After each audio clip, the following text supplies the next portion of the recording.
What's up, everybody? Welcome to More Space Real Estate. I'm Muoki Musau, realtor here in Leesburg, Virginia, here to give it to you real, raw, and always abiding by fair housing law. If you're here new to the channel, welcome. So glad to have you. Go ahead, grab your free home buyer pro kit in the description. Whether you never hear from me again, don't like me, don't like my bald head, whatever. Get you this free home buyer pro kit and get yourself into more space. Subscribe, join the team if you're into that kind of thing. Always excited to have new members. So today we're talking about the escalation clause, what it is, 3 reasons why you should use it, 3 tips if you're gonna use it, and also 3 reasons why you may wanna reconsider the escalation clause as part of your offer strategy. So let's get into this thing, talking about what in the world is an escalation clause. So the escalation clause is a part of your offer that allows your sales price to increase in set forth increments when you're in a situation where you're competing against other buyers. And it has 4 main parts. Your escalating factor, which is to say that your offer sales price will increase by an increment of this amount of money. Usually $1,500, maybe $2,000. Some cases even five or 10 grand. I mean, that's what was happening in the DC metro area last year. Like, the escalations were just out of control. So the escalating factor is how much higher than the second best offer are you willing to escalate? Are you going to escalate your sales price? The second factor is the number of escalations. Are you just gonna say, hey, we're only gonna go increase 1,500 one time, and that becomes your cap of sales price? Or will you increase 1,500 multiple times? And just as I mentioned in that definition, the third factor is your cap, which is the sales price will not exceed, the escalated price will not exceed this number. So if a home is listed at $500,000, you offer $525,000. You say, hey, we're gonna increase in increments of $1,500, not to exceed, $550, right? So that's what you have. The fourth thing, which is the most important, is documentation. If you have an escalation clause, you want to make sure that the competing offer, the second best competing offer that you would be winning against, is actually provided, right? It's not enough just to say, hey, Mr. Buyer, Mrs. Buyer, we have these other buyers over here, and they offered, $560, so yours had to kick all the way up to $575, so we'll ratify with you for $575. You can't just take nobody's word for it. In real estate, don't ever take nobody's word for it. Get it in writing, especially with an escalation clause. So make sure that you have that documentation in writing before you ratify, or at least accept that your escalated price is what you ratify for. Hey, before I get up out of here, go ahead and escalate down to the description and get yourself this free home buyer pro kit. Whether you don't talk to me again, you don't like my bald head, you don't like my beard, whatever it is, just go ahead and get this pro kit and get yourself more room, more space, and escalate towards your real estate goals. All right, let's go back to this video. So those are the 4 main components of your escalation clause. Now we got 3 reasons why you should use an escalation clause. And the first one is if you're competing. If you're in a multiple offer situation, you're gonna, an escalation clause makes your offer even more enticing. Here in Northern Virginia, everything is going above list price, or at least it seemed like if you were offering like even just list price, you almost weren't gonna get a house, right? Like, I remember when I was working with my mentor, we would get 20, 30 offers on a property, and if an offer came in at list price, it was one of the lowest offers, right? So everything was either over list price, had an escalation or just one or a combination of the two. So if you're gonna be competing, an escalation clause makes your offer more enticing, especially if your initial offer is already over list price. So like I mentioned, let's say a home is priced at $500,000, you come in at $525 and escalate to $575. Someone says, hey, this person's serious, right? So it gives you it gives your offer the advantage of getting a second glance, and which means more consideration from a seller. The second reason why you might want to consider an escalation clause, particularly if you're going to be going a good amount over list price, is if you've got the cash to cover an appraisal shortage or an appraisal gap in the event that it would come low, then it's an option that you can use to make yourself more competitive.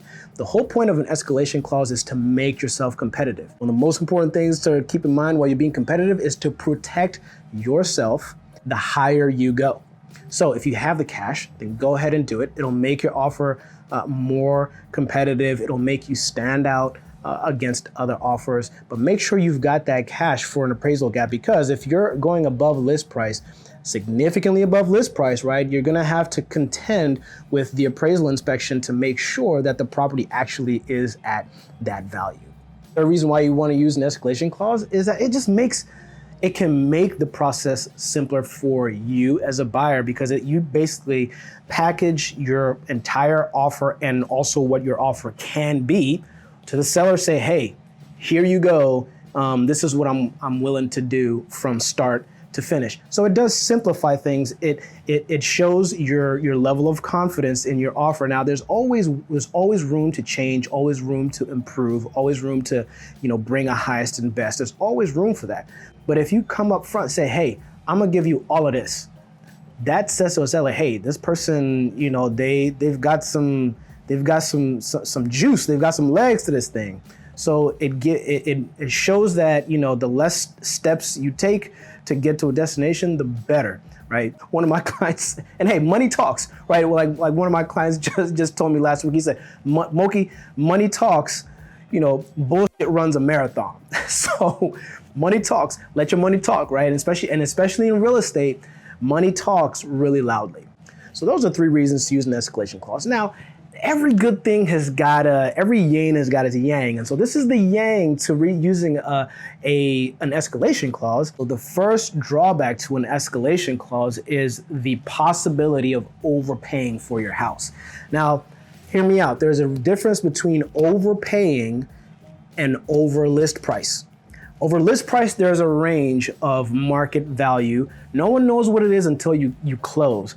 But if it's in an acceptable range compared to other homes, to the neighborhood activity over time, to the neighborhood history, to the property history, then going over list prices is not a big deal.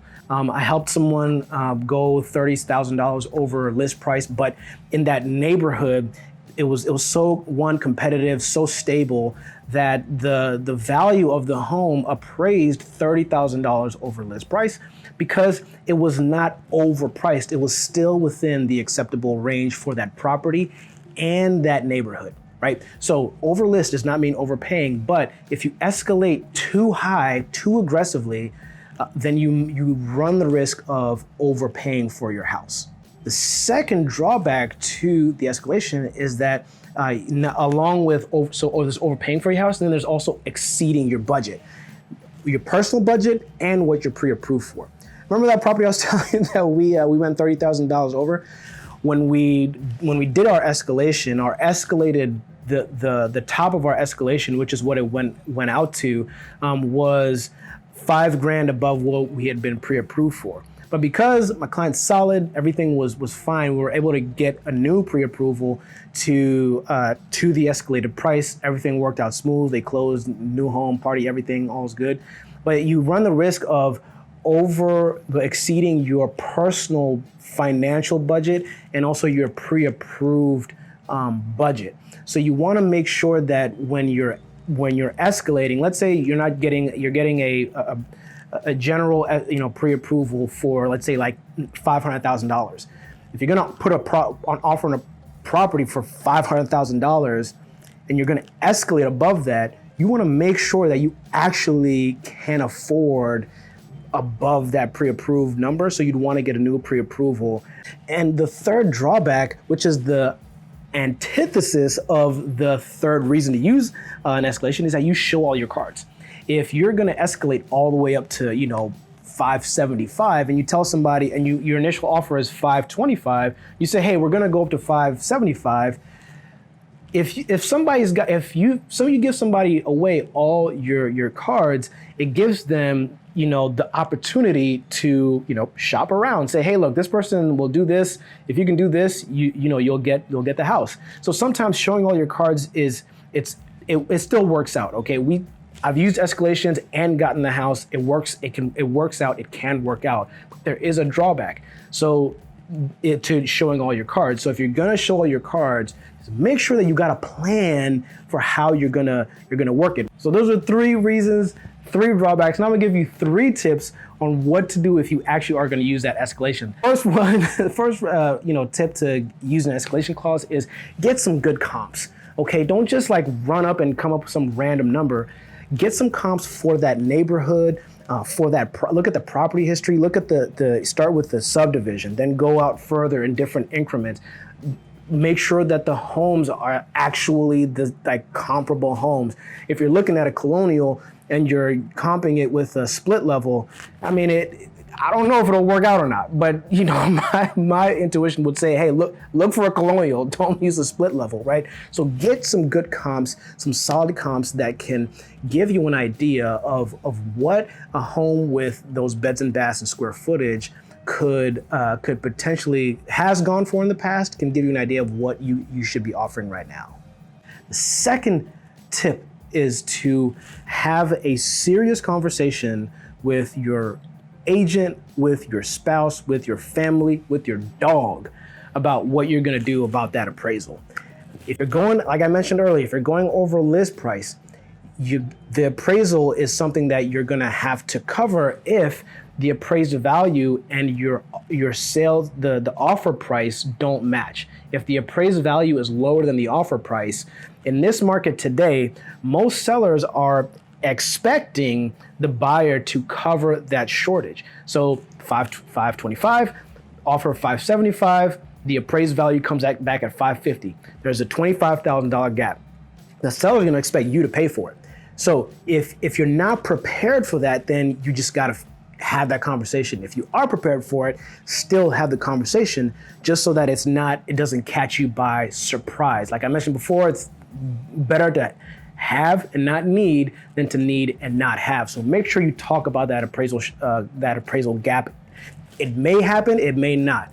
If it does, you got the cash. If it doesn't, hey, you're all set. Better to be prepared than not prepared, especially when it comes to that appraisal. That can really screw a lot of people over. So just make sure you have that hard conversation in the beginning so you don't have to have it in the middle when you're really gonna be running out of time. The third tip is to really take a look at your budget. Like I mentioned in the beginning, in the game of real estate, money talks. And money is the thing that causes a lot of pain, a lot of pleasure, right? So make sure that you are staying within your pre-approved budget and your financial budget. Sometimes people are pre-approved for a whole lot more than they can afford. So if you're pre-approved for $700,000, but you can't afford a monthly payment for a $700,000 house, do not go buying a $700,000 house. That just gives you a range of what your finances can allow you to do. So make sure that you're within that pre-approved budget and your own personal budget, especially when you're escalating. If you're gonna escalate, now when you escalate, for every $25,000, it adds to your monthly payment a certain amount of money. So it's not like, you're gonna be adding like $1,000 here and there if you escalate, unless you escalate to such an astronomical number that you actually increase your monthly payment by $1,000. It's gonna be incremental. So you just make sure you have that hard conversation before you get into those deep waters, because not getting a loan commitment is gonna put you in a very tough spot. So that's the skinny on the escalation. Go ahead and grab your free home buyer pro kit before you get up out of here. If you want to join the team, go ahead and subscribe. We are always excited about new members. Leave a comment below. Have you used an escalation? Do you want to use escalation? Do you hate escalations? What did I miss? How can I improve this thing? It's always a pleasure from me to you. Until next time, take care.